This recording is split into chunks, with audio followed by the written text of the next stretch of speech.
On this episode of Phoenix News, we are going over a new segment called Lessons Learned. Discuss the history of April Fools. And bring awareness to teen suicide and discuss how to prevent it. All this and more.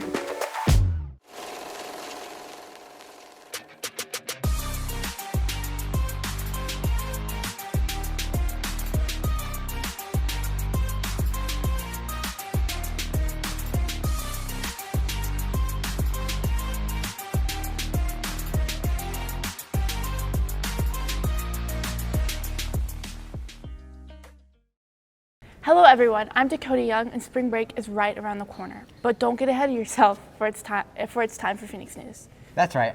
I'm Dominic Martinez. Whether you're watching this before or after spring break, it's always a good time to learn about what we have to show. And what better way to start off than with a question of morals? I think that's a little heavy of a subject for us. I'm glad you disagree, for Mr. Peterson is here to show us what makes a good debate. What's up, Phoenix fam? My name is Dominic, and on today's episode of Lessons Learned, we'll be interviewing Mr. Peterson and some of his students on his lesson, Good versus Bad. Now down to his classroom to see what it's all about. The whole idea behind the kind of good idea, bad idea assignment that I do for my intro class is to go ahead and give them an idea of what the two sides of a dichotomy and an argument are. So a dichotomy is something that has two sides, so good and evil, right and wrong, light and dark. Anything that has two sides we can actually have an argument about. And so they're picking a topic, any topic that they would like to, that's school appropriate, and they're gonna go ahead and tell me one side that agrees with that topic and the other side that goes ahead and disagrees with it. In debate, we call that the affirmative and the negative.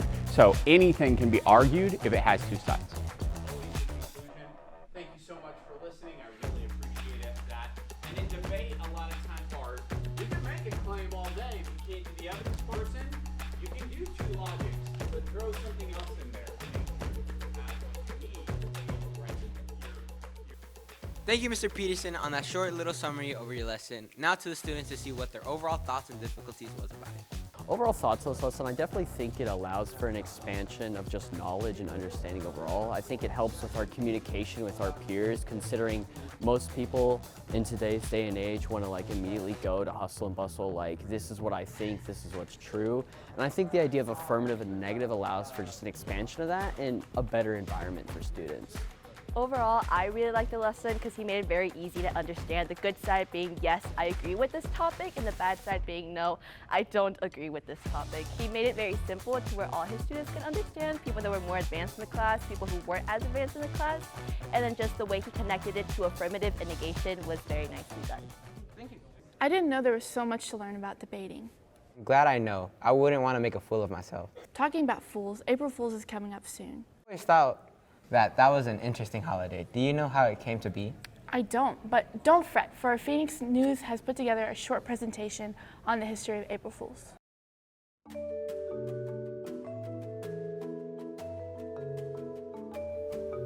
Since April 1st of 1700, no one has been safe from the wrath of harmless goofs. Many speculate the origins of April Fools date back to 1582, when France swapped calendars from the Julian calendar to the Gregorian calendar, meaning that the beginning of the year was no longer on April 1st and now on January 1st. There are ties to the festival of Hilaria, which was celebrated in ancient Rome near the end of March. The festival was celebrated by members of a cult called Springdale. The silly goofs would dress up during the celebration and mock others. During the 18th century, the April Fools would grow. April Fool's Day in Scotland was celebrated by being a two-day celebration. One of the more famous actions during the celebration was the Hunt of the Goth, which means cuckoo, a common insult to call someone a fool. People would go out and prank unsuspecting citizens with numerous pranks, such as placing a kidney stone on one's back. The April Fool's Day has grown to be a large part of our culture, from young children pranking their classmates to large-scale day-long hoaxes featuring all ages. Pranks have always been a large part of comedy. You can throw a theatrical performance to mock someone for some goofs and laughs. Wow, that was very interesting. Yes, it was. However, our next piece is no joke, as we direct our attention to teen suicide and its reality in so many lives. Yes, teenagers universally experience the pressure of growing up and prepare for adulthood. This has become even more challenging to navigate as more and more are influenced by social media and the pressure to become someone else. Please remember that there is no shame in asking for help. We have our fellow students here to show us some look on teen suicide.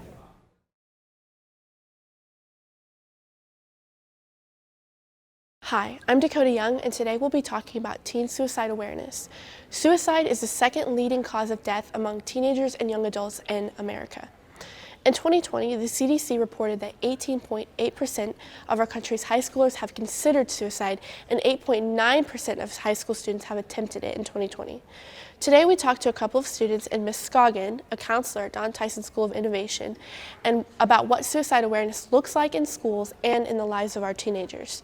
Ms. Scoggin goes over options within the school, as in counseling services, and if necessary, hire an evaluation and help.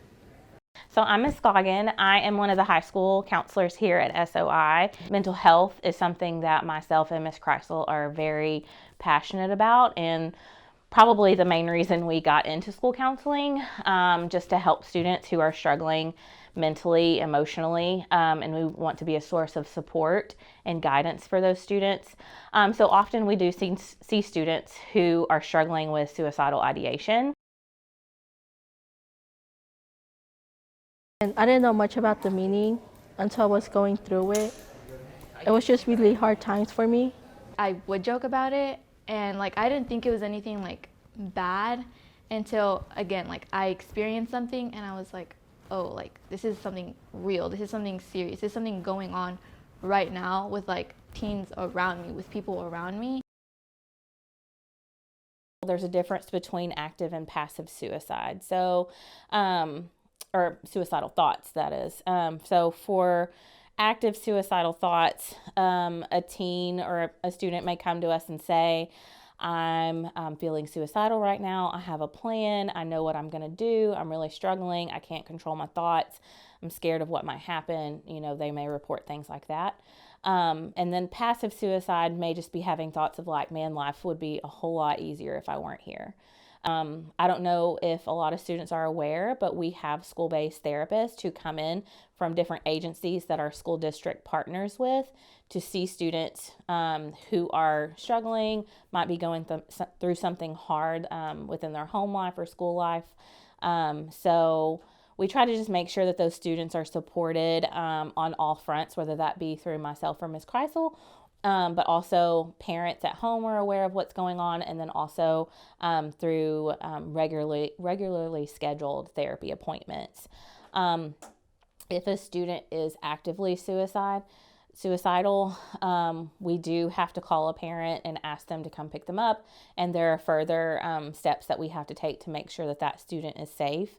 But we also never want it to feel punitive, like they're in trouble or that they've done something wrong. So we definitely want to make sure that they are feeling loved and feeling heard and supported.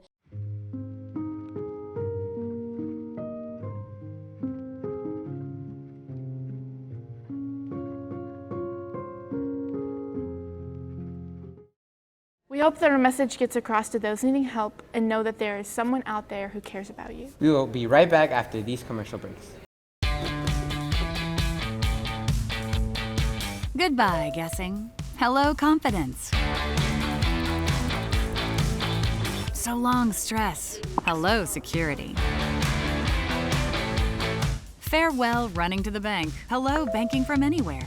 Get a quick view of your balance, block lost debit cards, and quickly deposit checks anywhere, anytime with a highly rated Arvest Go mobile app from Arvest Bank. Goodbye, limits. Hello, possibilities. Joe and Larry here with Sam's Furniture. We just wanted to thank you for your business and to let you know that your purchase helps serve so many people. That's right. The culture here at Sam's is to love and serve others in our community and around the globe. So when you buy at Sam's, part of your purchase goes to support one of the many organizations we partner with. You enable us to invest in our children, teachers, veterans, development in Africa, and distributing wheelchairs to those in need around the world. You are a part of this. So from the Sam's Furniture family to yours, thank you.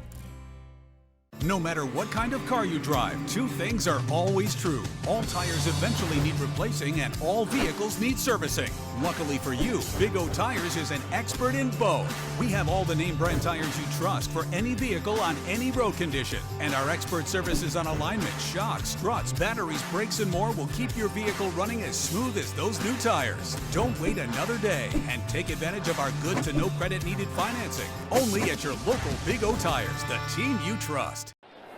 Experience everything Springdale has to offer. Visit explorespringdale.com or download the new Explore Springdale app. It's the best place to discover all there is to do and see in Springdale. We'll help you explore our many eateries and attractions and introduce you to our shopping, arts, parks, and trails. You'll also find links to our great hotels and meeting venues. Download the new Explore Springdale app or visit explorespringdale.com to begin your Springdale adventure.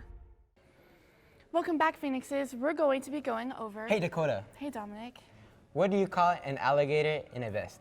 I don't know. What do you call an alligator in a vest? An investigator.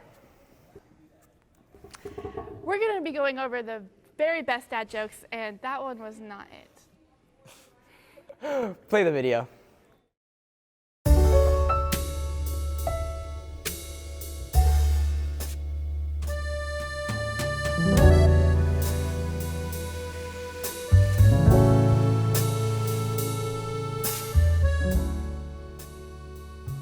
I used to hate elevators.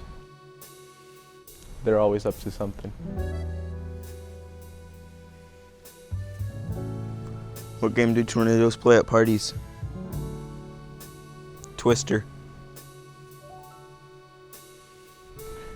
What do you call it when a group of apes starts a company? Monkey business.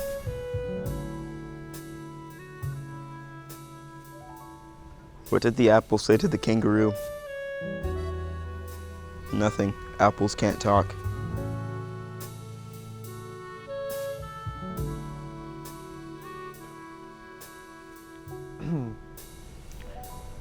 What did Tennessee? The same thing as Arkansas. Who keeps the seafloor clean? Mermaids.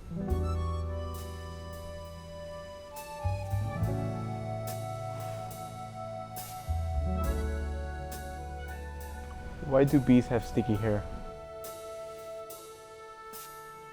Because they have a honeycomb.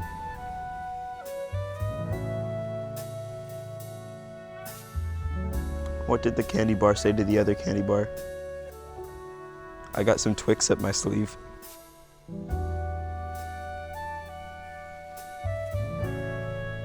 What did the police officer say to his belly button? You're under a vest. Why did the cookie go to the hospital? He felt crummy.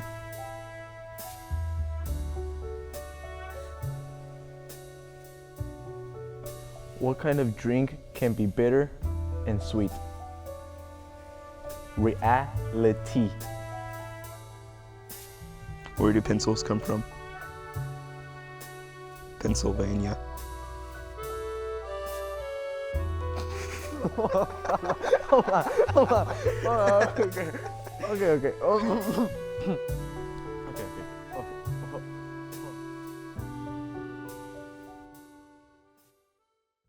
Welcome back. I'm Willa Tate, and before I send you back to Dakota and Dominic, I would like to introduce you to this week's influential teacher. She's a new teacher this year at SOI, and she's one of the students' favorites. Without further ado, let me introduce you to Mrs. Urbina.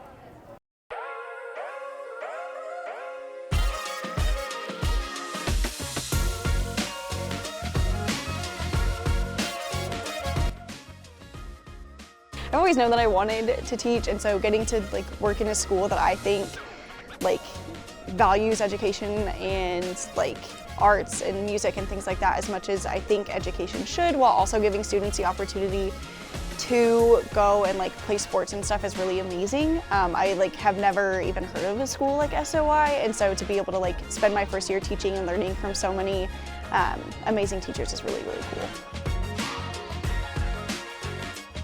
I mean, obviously I want them to learn history, but that for me is more of an afterthought. I would much rather them know that they can come into my classroom, have a bad day, that they have someone who's thinks about them, loves them, cares about them, and that they can come in and just know that they feel safe in a place that maybe isn't their home.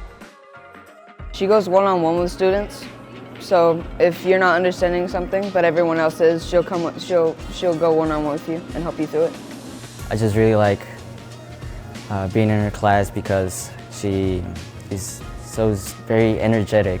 She isn't like those teachers who are like always just gloomy and sad and just don't want to be there. Ms. Urbina feels like one of our best friends, you know. She's always there to help us. She's pretty smart, and she's very creative, I would say. It's that time again for us to close this episode. We hope you all have a lovely spring break. Goodbye. Goodbye.